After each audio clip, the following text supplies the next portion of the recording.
Adventist World Radio, the voice of hope. Radio feon'ny fanantenana na ny AWR.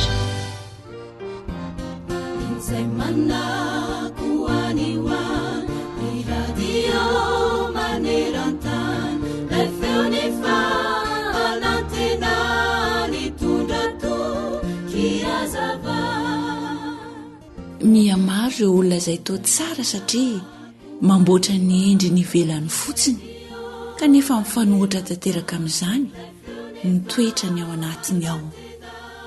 Io endrika ivelany io anefa dia miamiova hatrany. Ny endrika mety ho hiantitra, ny akanjo mety ho rovotra, ny haingo rehetra mety ho simba avokoa, fa ny toetra ao anaty kosa no maharitra, tsy miala fa manaraka anao mandra-pahafatinao. Na ny haingo izay tsara indrindra sy lafo vidy indrindra eto an-tany aza dia tsy afaka hanakona ny toetra ratsy noviana. Tsy azo takonana izany, fa ho avy ny andro iray izay tsy maintsy hamoahan'ireo vangy sy ho lava sy maranitra izay nafeniny mba hamitehan'ny ny hafa. Ry namako, ny hatsaran'ny olona iray arak'izany dia azonao tarafiny ety ivelany. Hita eny amin'ny asany, eny amin'ny fietsiny, eny amin'ny zavatra ataony.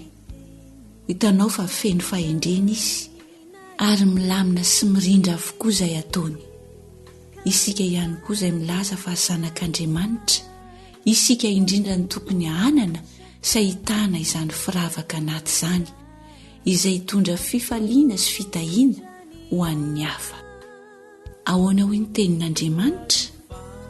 Ary aoka ny firavahanareo tsy ho zavatra eny ivelany toy ny firandranam-bolo sy ny firava-bolamena na ny fiakanjona, fa aoka ho toetra miafina ao am-po izay tsy mety ho loha, dia ny fanahy malemy sady miadana izay soa indrindra eo imason'Andriamanitra. Petera 1:7, 9:7 sy ny 7. Amen. Miteny ny Baiboly hanisan'andro mofonaina rasoa ampofaza malaina fatomotrany andro izay.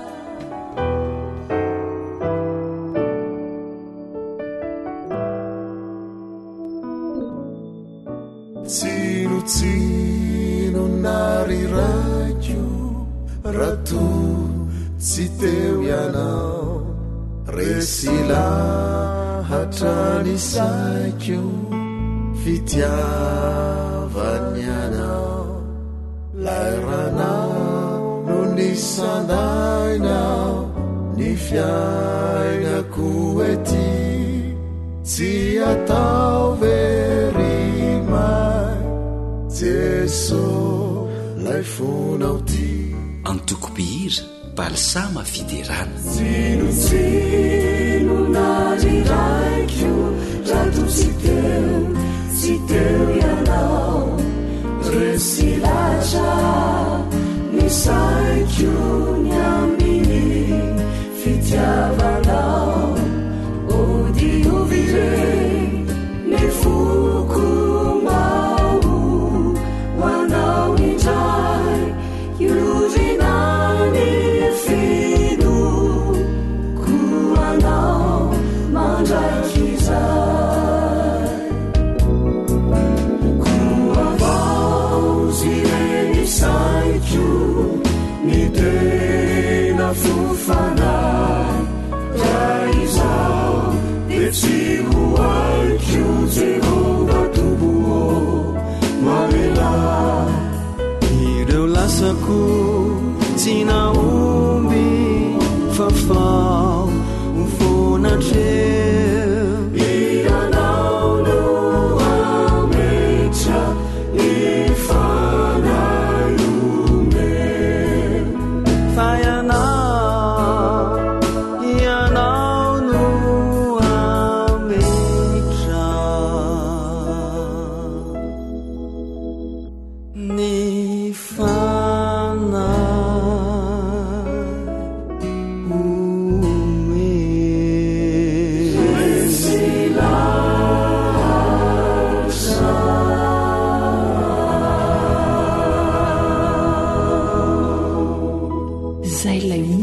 fanantenana.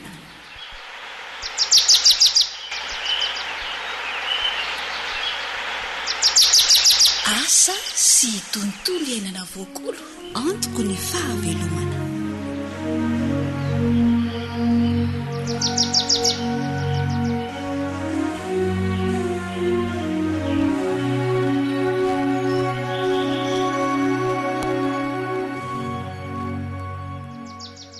Miarahaba ny mpiaindrehetra tsy hankanavaka.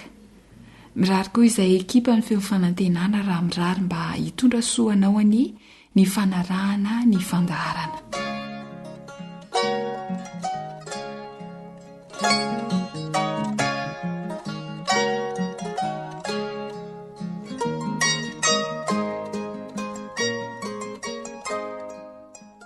Odobarika, tantara no soratan'ny Zoanitra, andrenesana ho Andrila sy Nary.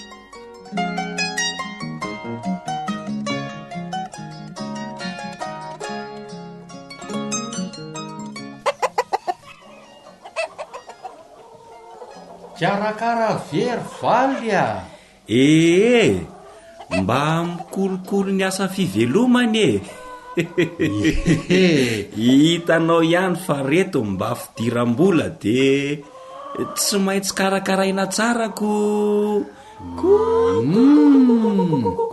Mety mihitsy zao sia. Mahafinaritra ery reto mijery azy. Eo ve tsy efa hoenimpolo isan'andro any? Efa mihoatra azako. Zany hoako. Mba hatahin'Andriamanitra re ragista de mitombo tsara trano ny fiompiana. Mba andeha iopy any koa ary sefa na de hoanina rehefa le fety iny aza efa zava-dehibe zay. Iny na de atao fivelomana ohatr'izao anareo zao koa aza ary no maniny. Edrey, miopy ako fa mety io. Zany io. Arak'izao fahitany gista zao ahoana ny fahitany sy azy. Edrey sy de raikitra zany fa inona moa no mampisalasala.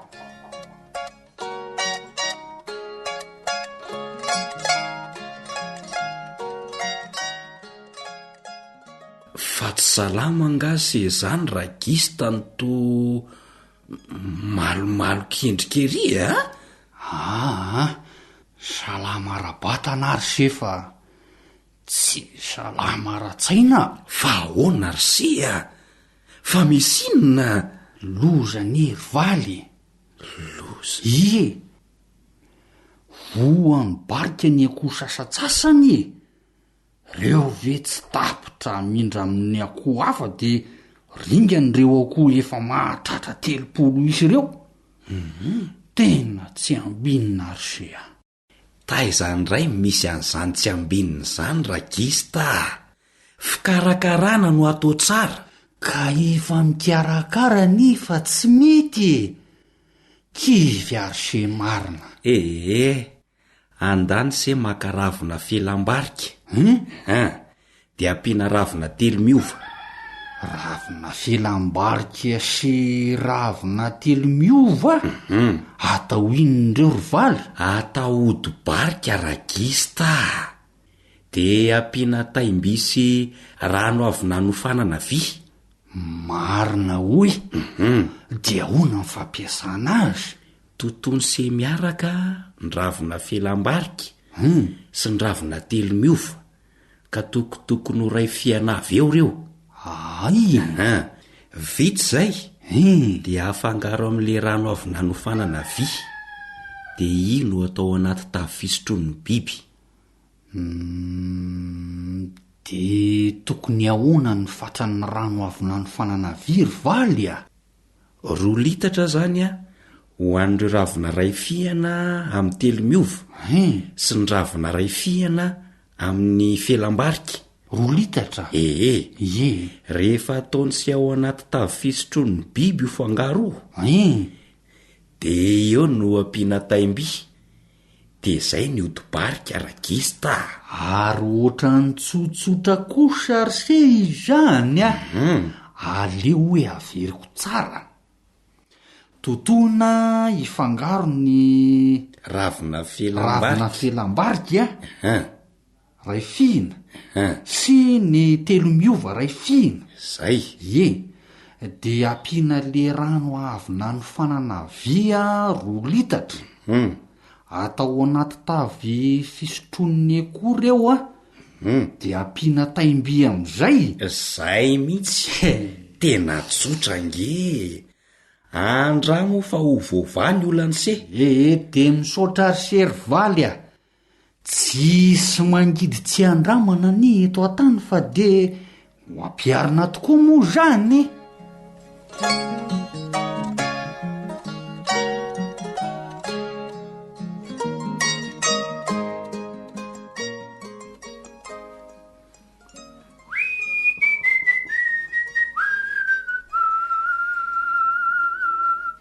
Valy aizary valy odorsia fa misinina ny to maizimaiziny se zany misy tsy salama angazy sa vaovao tsara sia vaovao tsara ino nitady akoho betsaka hony le client vaovao tsy maharaka le akoho akao de hiteny am'sia hoe andao hiara iasa fa tena tsara vidy ka iso ohatr'izany ndray ve fa de raitra zay fa tokotoko ny firy eo no akoho alain'izany olona zany ka etrey 3 isan-kerinandro fa rahafakeliny etrey fanambinana tsisy otrotirisia ny odi-barika na omby ny fivelomana amin'ny fiompiana koa miodina tsara.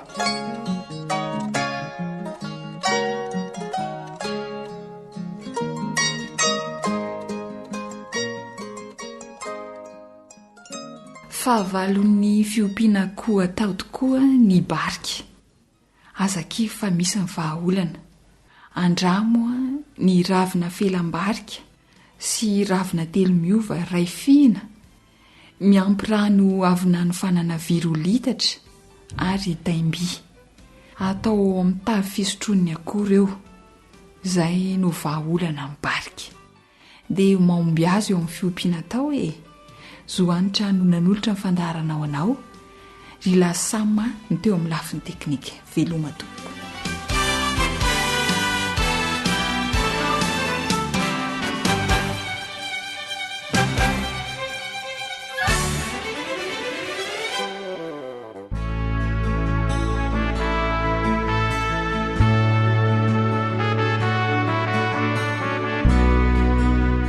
Antokopihira antsany avo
ankoatra ny fiainona amin'ny alalan'ny podcast dia azonao atao ny miaino ny fandaharany radio AWR sampananteny malagasy isanandro amin'ny alalan'ny YouTube AWR NLG.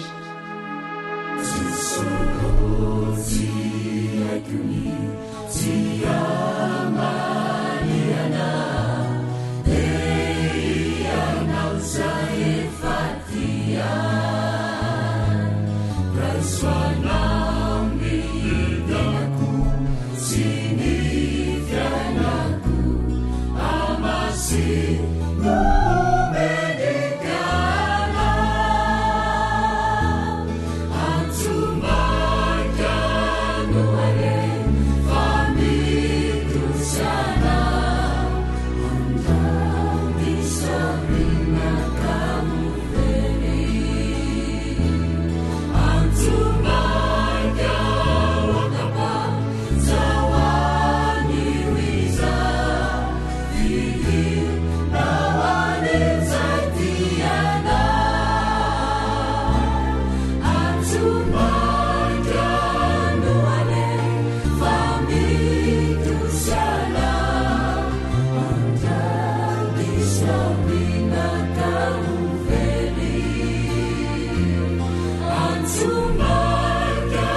radio femo ny fanantenana.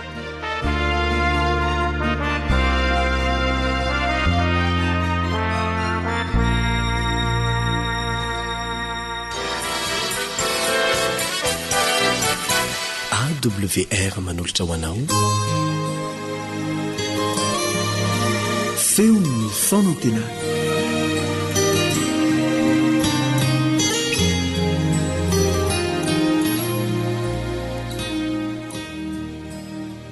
mbola ny namanareo Richard Andrianjatovo ihany no mitafatafa sy midinidinika aminareo amin'ny dianetya manonona ny fiadanany tompo ho aminao sy ny ankohonanao engane hitondra lesona tsara sy mahafinaritra ary entintsika miaina eo ampiandrasana ny fiaviany Jesosy Kristy izao dinidinika ifanaovantsika izao.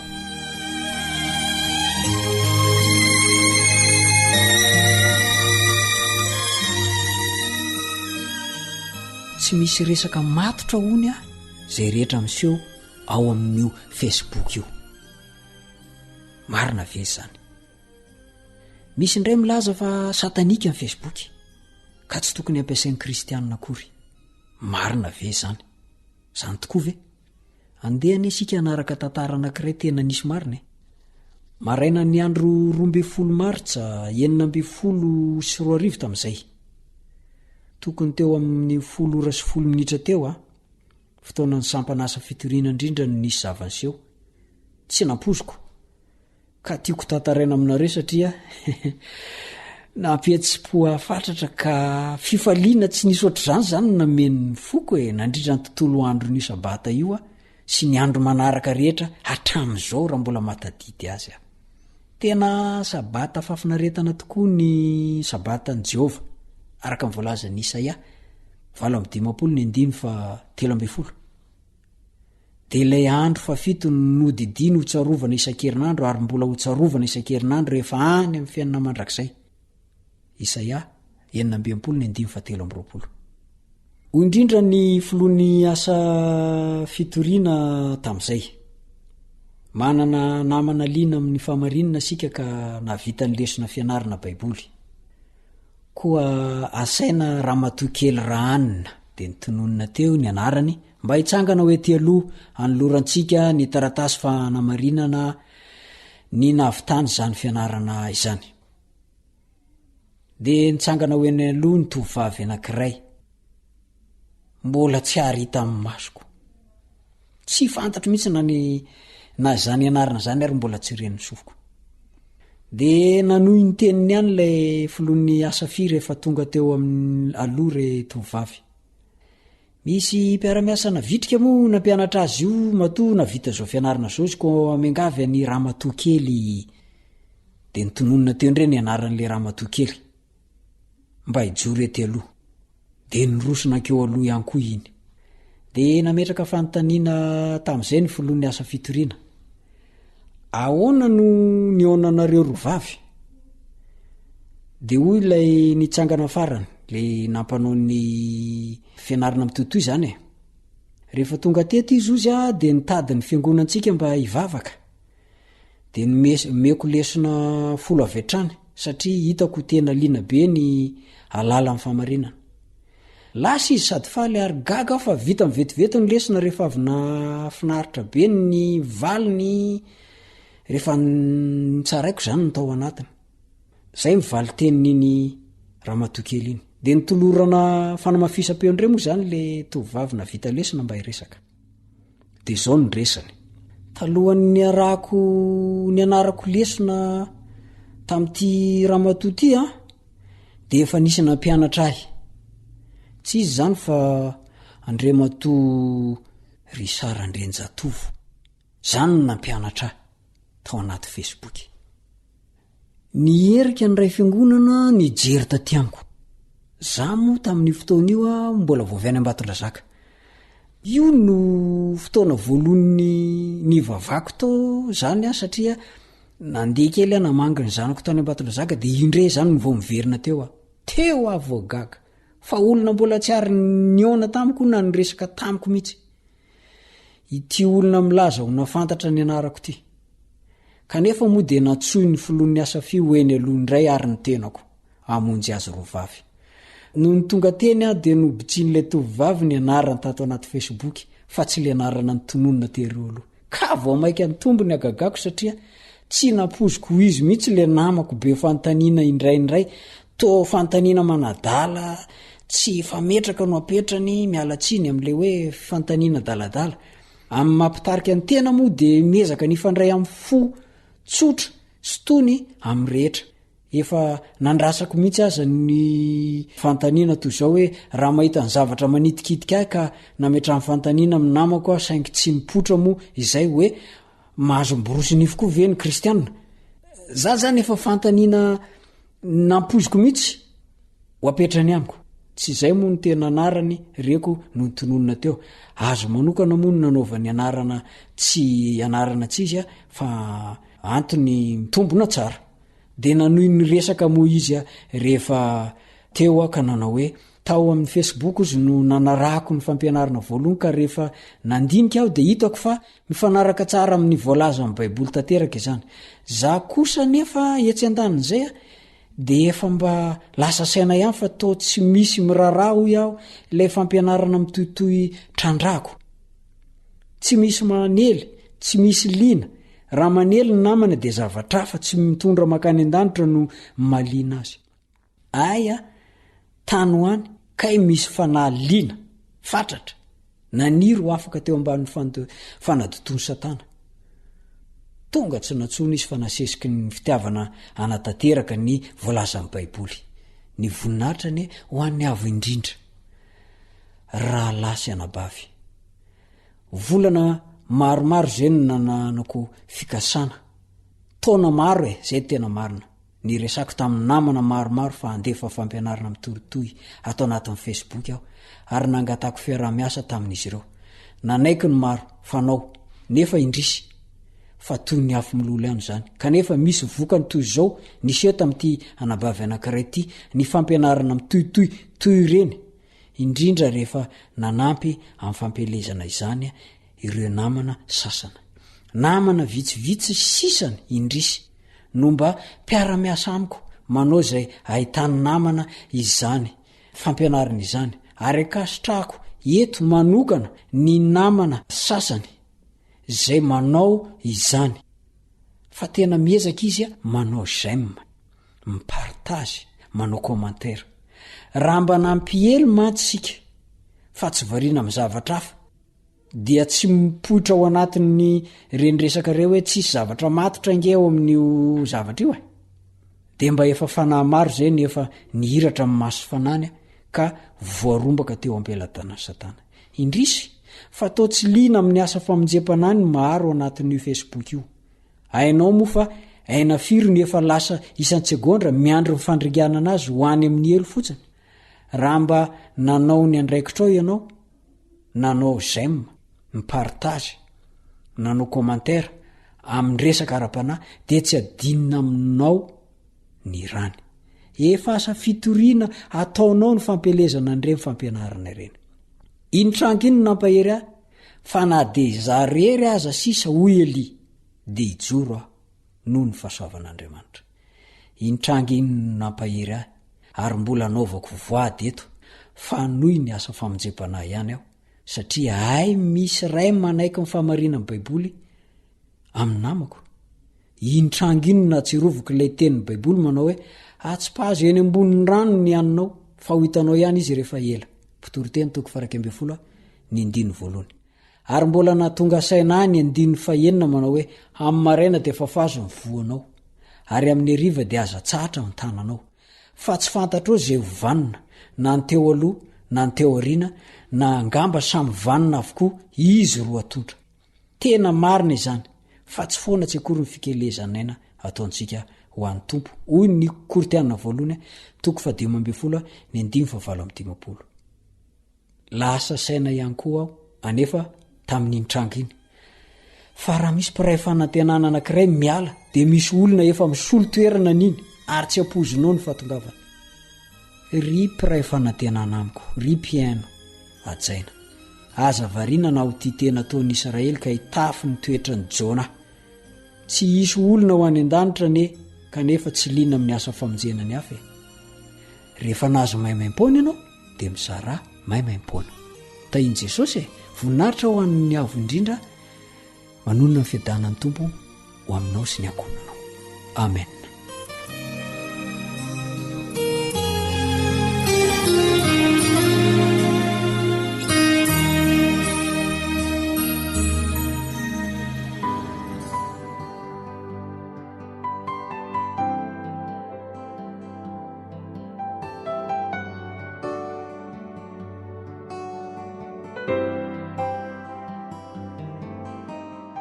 Antokobira iraky ny avo Anosy Be Ouest.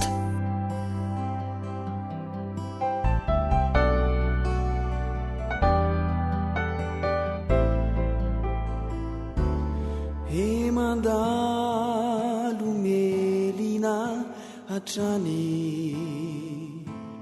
ty fiainana diavina feno fandrika mampitomany mampilofika ty metilo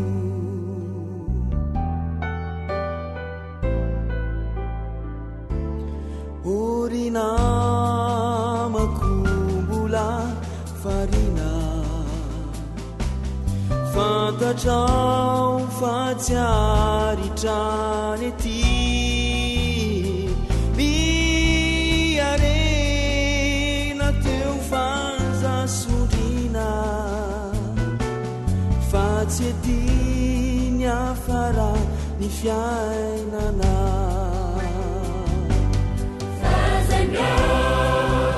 Kinaminao e Tompo, tsy ho fidianao velety, miasa marako Jesosy Tompo, mahoisan'ireo vovonjinao.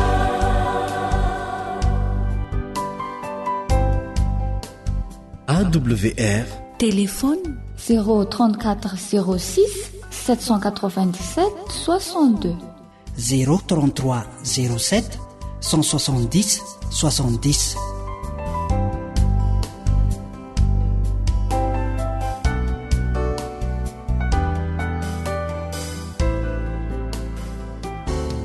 Orina makumbola farina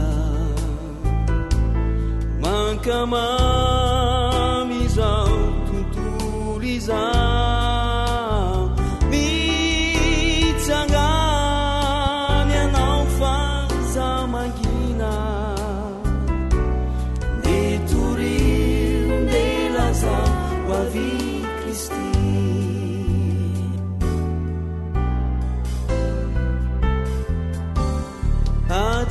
atsaro atreo niatakandro fa tsy tompony ampitso izao siana. Radio femo ny fanantenana.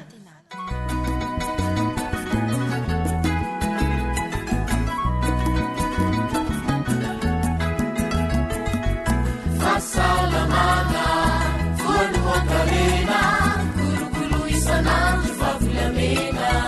Harena ny fahasalamako. Harena ny fahasalamako. Alalana olona zava-kendrena fahasalamana voano voankarena tandrovy ny fahasalamanao. Mankasitraka anao hatrany manaraka ny fandaharana eto amin'ny onjam-peo ny fanantenana. Arak'ilay fankira famantarana teo dia iresaka mahakasika fahasalamana indray sika izao, koa dia antenaina sirariana mba hitondra soanao fiainona ny fandaharana. Dia mirary fahasalamana mandrakariva ihany koa tompoko. Mety ho misy ihany koa anefa ny maharofirofy amin'izao ora hitenenana izao, andaosika hivavaka iantso ilay Andriamanitra ray mpanasitrana. mba hiditra ntsehatra eo amin'ny fiainanao.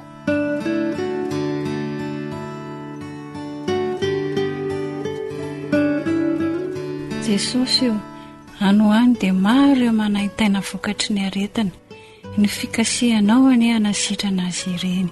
Amen.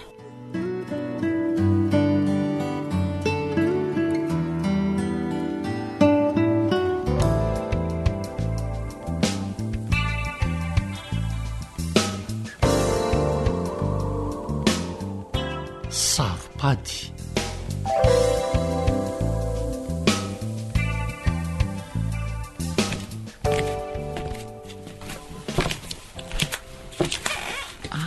Tsy miteniteny mihitsy aho zato Fredy tato ato e. Inona indray izao mampiodikodina ny sainao ao? Sady amin'izay zara raha mihinan-kanina. Mazina e, inona mampiasa sainanao e? Dia efa mijerijere ianao lehilahy tsara toetra sy tsy ampijaly anareo sy nikizy fa... Fa ahoana? Isaraka amiko anga Fredy fa nahita kanga tsara soratra tany hoany dia anariny ekosy ny zanany. Lehilahy tsy matahotra an'Andriamanitra mihitsy ianao raha izany ka. Mandehana koa fa veloko ny ankizy e. Tandremo sao voany dia miverimberina aty fa tsy misy toerana ho anao tsony ato a. Lasa orony entana dia ndeha mandeha any. Orkalera. Inona indray e? Andraso mihitsy aloha fa tsy azonao kaile resaka. Efa mazava izany rangatia. Klera, marary anie ahy. Marary ahy dia mety ho faty. Dia izay no antony tenenako anao an'le resaka teo. Marary ny tianao Fredy a? Marary ahy. Olona matanjaka be zoko ho faty ahoana? Mety tratrany ny mamiadany prostaty ary Klera. Zay indray Fredy. Mety sa efa tratra mihitsy? Angamba tratra. Fa dokotera iza indray no nitenenao an'izany sa tombatombana? Ka miaino ny resadresaka ry zalahy ny ampiasana sady mba mijerijery internet dia tsapako hoe tena tratra ny mamiadany prostaty ary Klera. Zay indray ianao sy ny famoronana aretina. Tsy mino an'izany aho fa andao any amin'ny dokotera. Ka raha dokotera no miteny hoe tratry ny kansera amin'ny prostate ianao dia izay Klera vao mino. Klera, inona ihany? Dia mbola andany vola ho any amin'ny dokotera ve fa tsy aleo miandry izay figadony eo e. Sitrany ahy vola asoa anao sy ny ankizy. Aza metaladala ry Fredy a. Ataoko adala ianao ka ho tesitra. Marina izany e. Inona ny antony karamana fa tsy isany nitsaboana tena? Antao fa aza rera-tsaina misaintsaina ny zavatra mbola tsy voapirofo eo e. Aingakaingany.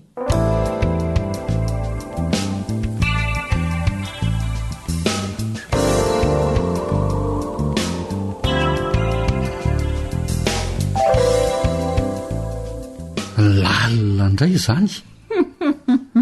Tena mahafaty ny eritreritra. Sery Fredy. Ay zavatra hafa mihitsy tia mahazo ahy. Tombatombana ny saika nahafaty. Zany mihitsy. Dia miaika anao mihitsy aka. Fa zany hoe na izany na tsy izany ry Fredy hitako hoe tsara kosa aloha le torohevitry dokotera e. Sa ahoana hoe ianao? Le mahakasika ny taovam-pananan'ny lehilahy moa izany ny tianao ambara? Eny, zavatra tsotra nefa ay tena misoroka aretina. Sady saropady anie io e. Ary le antony mety ahatonga ny mamiadany prostaty. Aretina tena asoroana tsara ile izy. Zany mihitsy. Rehefa tonga avy mianatra izy telo laly Fredy a. Dia aleo resahantsika tsara amin'izy ireo ny fikarakarana tokony ataony amin'ny tovam-pananan'ny lehilahy. Amin'izay mba voasoroka ny aretina e, salama tsara ny ankizy. Tena tsy mpivadivady fahatany ny olona. Fa inona indray?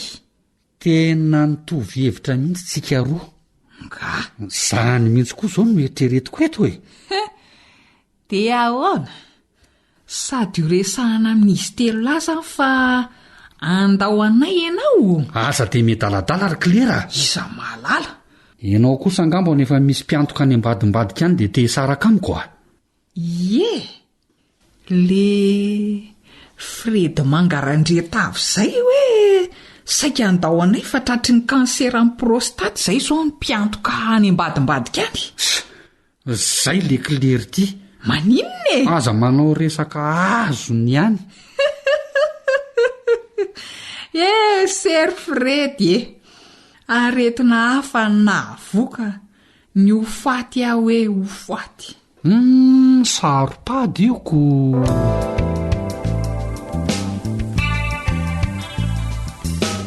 Zoanitra no nanoratra ny tantara izay narahanao teo, novelomin'ny mpanoratra Cyrila. Isan'ny andanian'ny olona vola betsaka sy matimatesana ny hananana vatana tomady, tsy ny vehivavy ihany anefa fa ny lehilahy indrindra ihany koa. Iresaka mahakasika ny lehilahy manokana ny fandaharana rena amin'ny fahasalamako anio. Tsy midika akory izany hoe hiala zany na tsy hainy ny vehivavy fa hanasana ny rehetra mihitsy aza mba hifampatsiahy hahasoa ny fahasalaman'ny vatana. Zay no ela fa andao ampandrosotsika avetrany dokotera teo amin'ny micro ny namana Rila.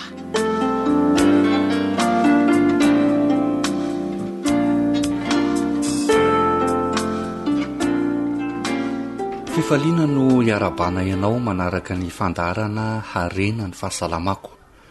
Dokotera Razafinjatovo Harizava Kolgaty no ifampitafatafa amintsika. Mahakasika ny inona dokotera ny loha hevitra ho resahana amin'ny mpiaino. Androany raitsika dia hijery manokana mikasika ny taovam-pananahan'ny lehilahy. Ya, inona dokotera no andraikitry ny taovam-pananahan'ny lehilahy? Mpamokatra sela mampiteraka izy io. Manantona ny tsirinaina vavy izy ary mivoaka amin'ny lalan'ny fivalanandrano. Mitana andraikitra lehibe eo amin'ny maha-olona ny taovam-pananahan'ny lehilahy. Inona dokotera no tena miantoka ny fahasalamana izy io? Ny fahadiovany, ny sakafo ary ny fomba fiaina no fototry ny fahasalaman'ny taovam-pananahan'ny lahy. Raha tsy vitan'ny lehilahy ara-dalàna izay zavatra telo izay notanisain'ny dokotera teo izay, izany hoe ny fahadiovana, ny sakafo ary ny fomba fiaina, dia inona no mety hitranga?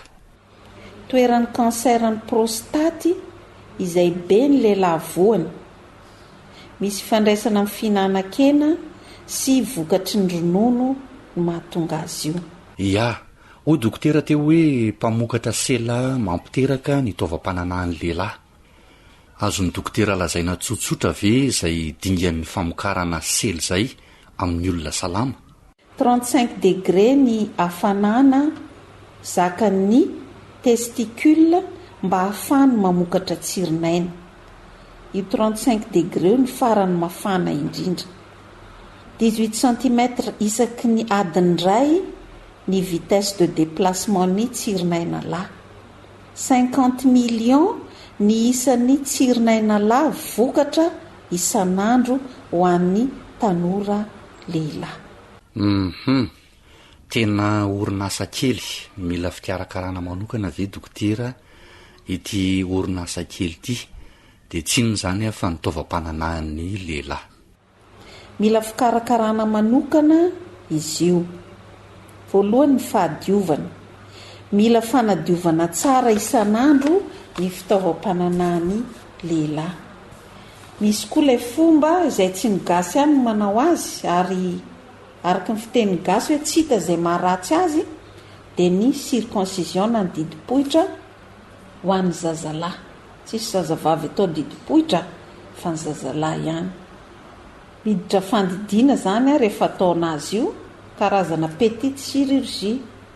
Efa taon-jato ela no nampiarana ny circoncision io satria misy vokatra tsara raisina ara-pahasalamana ho an'ny lehilahy. Ya, inona tompoko no tombontsoan'ny didim-pohitra na ny circoncision ho an'ny taovam-pananahan'ny lehilahy? Ny tombontsoany rehefa vita ny circoncision tsy mitana lotontsony ny taovam-pananahan'ny lahy, misoroka amin'ny antsony ilay retina antsony hoe phimosis, karazana infection ny taovam-pananahana izy io, ary mihena ny riska ho an'ny sida. inona fa handresy lahatra ny rehetra hampanao didipotra ny zazalahy ny fanazavana izay nentiny dokotera teo. Mbola misy fikarakarana manokana ankoatran'izay ve tokony atao amin'ny taovam-panana ny lehilahy dokotera? Anisan'ny fikarakarana manokana ny taovam-panana ny lehilahy ihany koa ny fanaovana pataloha tsy tery, mipetaka ny vatana ny testicule, mitombo ny hafanana ary mahatonga ny fienan'ny famokarana tsirinaina lahy. Izany mahatonga ny testicule natao ety ivelan'ny vatana. Ka raha mafana loatra izy satria tery loatra ny pataloha, ny andro mafana indrindraindrindra, dia mihena ny famokarana tsirinaina lahy. Misy koa ilay antsoina hoe auto-examen des testicules.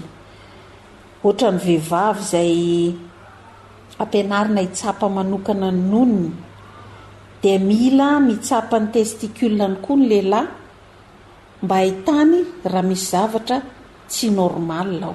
Ia, inona le zavatra mety tsy ho ara-dalàna ka anentanana ny lehilahy hanao auto-examen de testicule, izany hoe izy ihany no mitsapa na mamantatra ny tsy ara-dalàna amin'ilay tovam-pananahany? Ny dingana voalohan'ny cancer ny testicule dia tsy marary izy aloha, tsy misy famantarana azy afa-tsy ny fahatsapana ny fisian'ny bolina ao aminy ao. Izay no mahatonga hoe ilaina ny manao auto-examen des testicules, ohatra ny vehivavy asaina mitsapa matetika ny nonony mba ahitana raha misy zavatra hafahafa ao amin'ny testicule ao. Misy bolina kely izany ao amin'ny testicule ao, izay le zavatra tsy ara-dalàna. Efa natsidiko dokotera teo koa hoe mety hitranga ny homamiadan'ny prostate. Inona ny zavatra azon'ny dokotera ampahafantarina ny mpiaino mahakasika izay? Fikarakarana ny prostate. Voalohany fisorohana ny cancer ny prostate. Ny amin'ny sakafo mampitombo ny risika ny cancer ny prostate dia ny finanana hena mena betsaka. Ny finanana betsaka vokatra avy amin'ny ronono. Ny hena kosa ny risika ny cancer ny prostate amin'ny finanana tomaty, pastèque, ny brocoli matetika ary azo tao isan'andro. Ia, ny hena mena betsaka sy vokatra avy amin'ny ronono betsaka no mampitombo ny mety ahazahoana ny cancer ny prostate. Fa ny fihinanana tomate, ny pastèque, brocoli kosa dia mampihena ny mety ahazahoana azy. Anjaranao zany ny misafidy. Mbola misy zavatra hafa ahazahoana ity aretin'ny prostate ity koa ve dokotera? Ny pesticide ho an'ny agriculteur dia mahatonga ny cancer ny prostate. Zany hoe ireo fanafody ampiasaina famonoana bibikely dia tsy tsara ho an'ny mpamboly na ny tantsaha lehilahy fa misy riska ho an'ny cancer ny prostate. Dia antenaina fa renin'ny mpamboly avokoa izany rehetra izany. Ny tenin'ny dokotera ety ampamaranana ny resadresaka ary. Ny sakafo tsara ho an'ny fisorohana ny prostate dia ny tomaty, ny soja ary ny fruits secs, ny voankazo maina. Misaotra indrindra tompoko.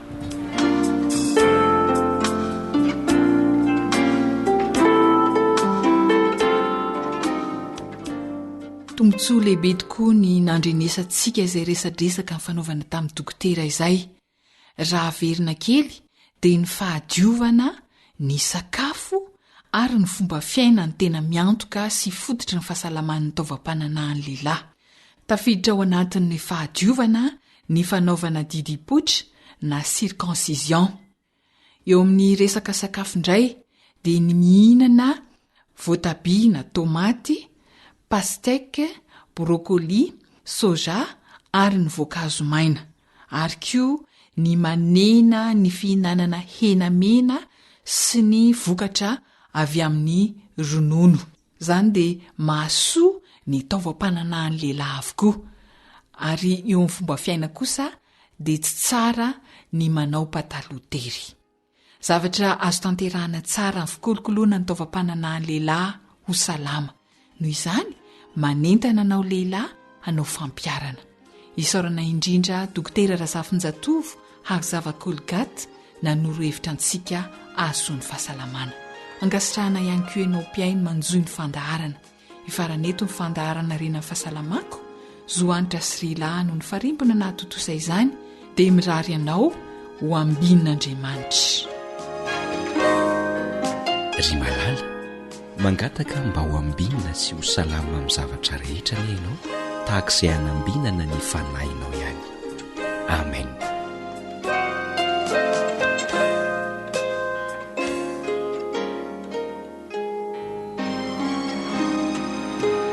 AWR feon'ny fanantenana.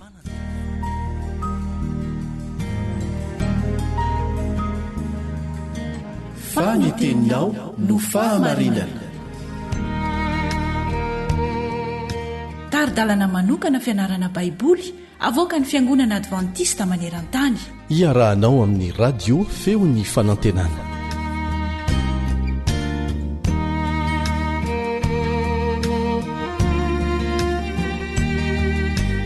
Hamaraparana ny fianarana ny bokin'ny Genesis isika.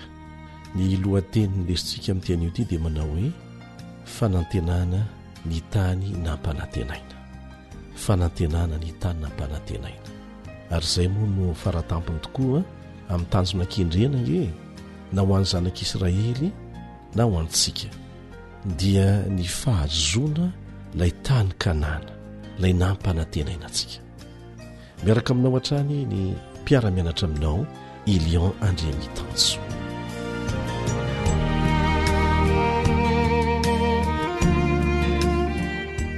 Nalasa fisainana ny mpiara-mianatra ireo karazana tsodrano no meny Jakoba ny zanany. Tsy misy mitovy izy ireny, kanefa tsy mandeha ho azy arak'izay heverantsika azy koa akory ny tsodrano. Misy fanan'Andriamanitra mitarika an'ireny patriarika ireny. Mario fa misy akony tamin'ny tsodrano azony ny toetra manokana nasehon'ny tsirairay tamin'izy ireo. Raha vakianao ohatra ny any Robena dia mbola notany sain'i Jakoba tao anatin'ny tsodrano nataony ho an'ny Robena ny nantotony ny fandrinany rainy. Dia takan'izany koa ny an'ny Joda nitondra fahasoavana manokana ho an'ny Joda ny namonjeny ny ainy Josefa mba tsy ho vonoin-dralahany, ary mario tsara fa avy amin'ny taranany no niavian'i Jesosy taty aoriana. Tsy tonga ho azy zany rehetrarehetra izany, fa misy heviny avokoa. Fampitandremana koa izany anatra ho antsika tanora, fa tsy maintsy hisy akony amin'ny ho avintsika ny zavatra ataontsika. Ny Genesis 7:7 andininy 7:20 ka hatrany amin'ny 5:20 izay mamarana ny fianarana ny bokin'ny Genesis. Angatana isika hamaky manontolo, fa ny mamintina no ataonay. Misy lohahevitra lehibe mitondra fanantenana hita ao amin'ny fahamaranana ny bokin'ny Genesis. Betsaka izay lesony efa azontsika izay hamarana indray ny fianarana ny bokin'ny Genesis sika. Ny lesona teorika na ara-tsaina fotsiny anefa ny vita, fa ny tena ventiny dia ny fampiarana ny lesona ny raisina. Raha tsy izany dia fahalalana verimaina tsy miteraka fa tsy resabe sy adihevitra tsy misy farany izay no raisintsika hatramin'izay. Ny tompontsika dia mamelantsika hiatrika toe-javatra hatrany hatrany eo anoloantsika isan'andro, ahafahany tsirairay amintsika manao fampiarana ireo lesona ny raisina ara-tsaina fotsiny hatramin'izay. Mba hatonga n'izany hivadika ho lasa fiainana, aoka samy ho vonona hamantatra ireo toe-javatra velan'Andriamanitra iseho amin'ny fiainantsika isika tsirairay, na koa ny isam-pianakaviana, na koa ny fiangonana, satria ireny toe-javatra velan'Andriamanitra miseho ireny no ahafahantsika mampiatra ny lesona nomeny, hatonga ny lesona ho lasa fiainana, ka tsy ho lasa resabe edikevitra no ameno ny fiainantsika rehefa miresaka momba an'Andriamanitra, fa mba ho fijoroano vavolombelona vokatry ny fampiarana ny lesona izay ny anarana. Raha ny vakianao tsara ireo andininy lava dia lava izay nasaina ny vakintsika mamarana ny fianarana ny bokin'ny Genesis, dia azo fitinina ho tranga telo mitondra fanantenana lehibe ireo toe-javatra mandrafitra ny fahamaranana ny bokyny genesisy. Ny voalohany ary dia tsy inona fa ny fanantenana fa tsy maintsy hiverina ny amin'ny tanina ampanantenaina ny Israely. Mafy ny adiatren'izy ireo mbolo mafy zany fa ny fiafarany dia tsy maintsy ho tonga ny amin'ny tanina ampanantenaina zay tafajoro hatramin'ny farany fa tsy izy rehetra akory. Ambarany Mosesy izay nanoratra ny bokyny Genesisy fa ho tranga anankiray izay hanondro ny tanina ampanantenaina ny fahafatesan'i Jakoba sy Josefa. Avy hatrany mantsy tahorinany tsodrano sy ny faminaniana nataony momba ny fireneny zanak'Israely 10 dia nieritreritra fa hodimandry avy hatrany Jakoba. Ary talohany nafatesany dia nanafatrafatra an'ireo zanany izy mba handevina azy any Kanana ao anatin'ilay zoiny Makpela izay nandevenana any Sara. Azonao iverenana momba an'izay ao amin'ny Genesisy 7:7 andiny 7:20. Ny fitantarany Mosesy izay nanoratra ny bokyny Genesisy moa ny fitantarany an'ilay dia nakanikanana na natanterahana ny fandevenana dia nanjary fanambarana milo ilay fialana tao Egipta rehefa afaka taonjato maro taty aoriana. Zay ny voalohany. Ny zavatra faharoa izay raisitsika dia ny fanantenana fa havadik'Andriamanitra ho soa ny ratsy ary zany hatrany.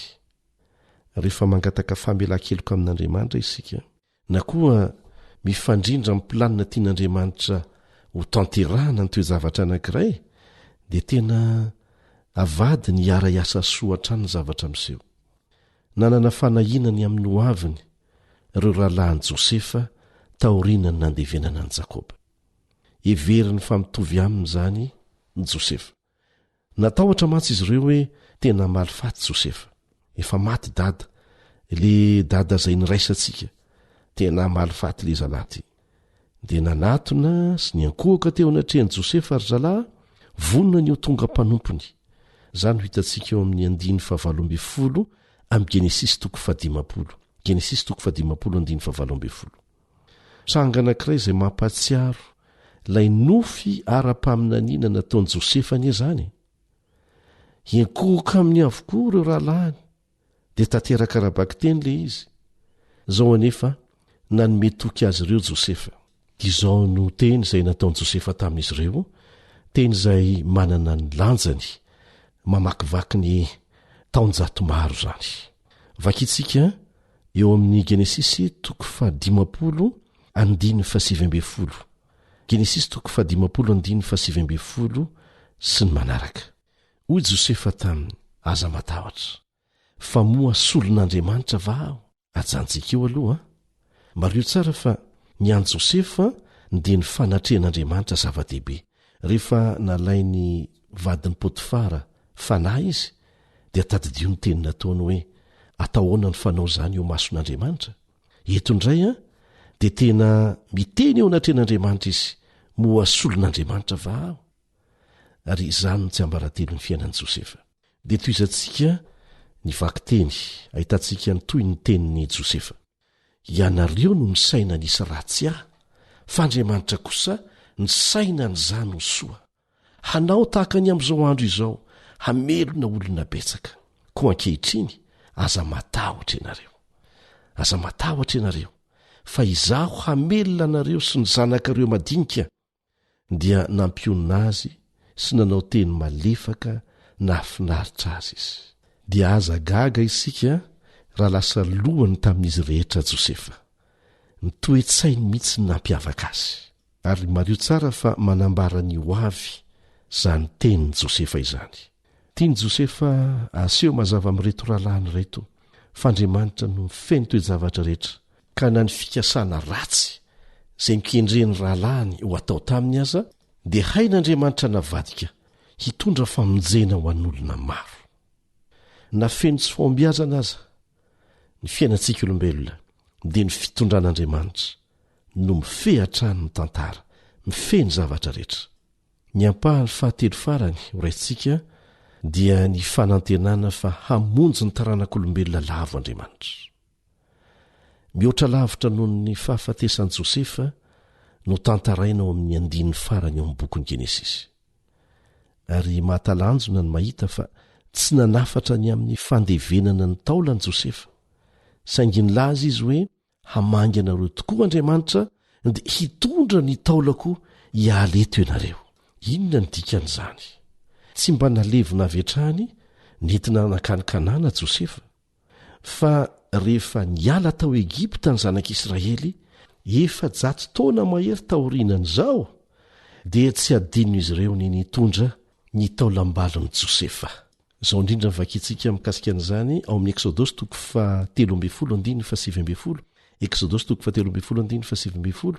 Ary nentin'i Mosesy niaraka taminy ny taolan'i Josefa, satria Josefa efa nampianina dia nampianina ny zanak'Israely ka nanao hoe hamangy anareo tokoa Andriamanitra dia hitondra ny taolako hiala aty miaraka aminareo ianareo.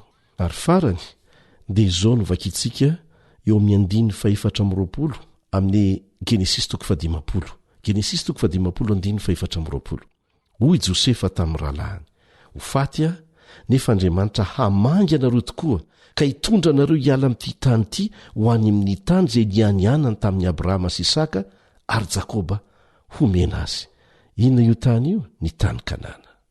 Ka ny fanantenana ny tany nampanantenaina dia maneho mialoha ilay fanantenana faratampo ny famonjena, fanantenana ny famerenana amin'ny laoniny, fanantenana ilay Jerosalema vaovao ao amin'ny lanitra vaovao sy ny tany vaovao, dia ilay fanantenana faratampony ho an'ny tsiraray avy amintsika. Ry mpiara-mianatra amiko, mampiakatra avo dia avo ny fanantenana ao anatsika izany, fa Jehovah Andriamanitra no mifehy tantara sy miazona ny teny nomeny, fa hoentiny any an-danitra tokoa izay rehetra mijoro matoky aminy hatramin'ny farany. Tsy afaka nanova ny fahatanterahany teny fikasan'Andriamanitra ny fahalemen'olombelona izay hitantsika ny seho hatrany amin'ny voalohany. Ka ny anjarantsika dia ny mijoro hatramin'ny farany amin'ny fanarahana azy raha tiantsika ny ho tonga ny mitoerana izay tia ny hatongavantsika any amin'ny kananany lanitra. Amen.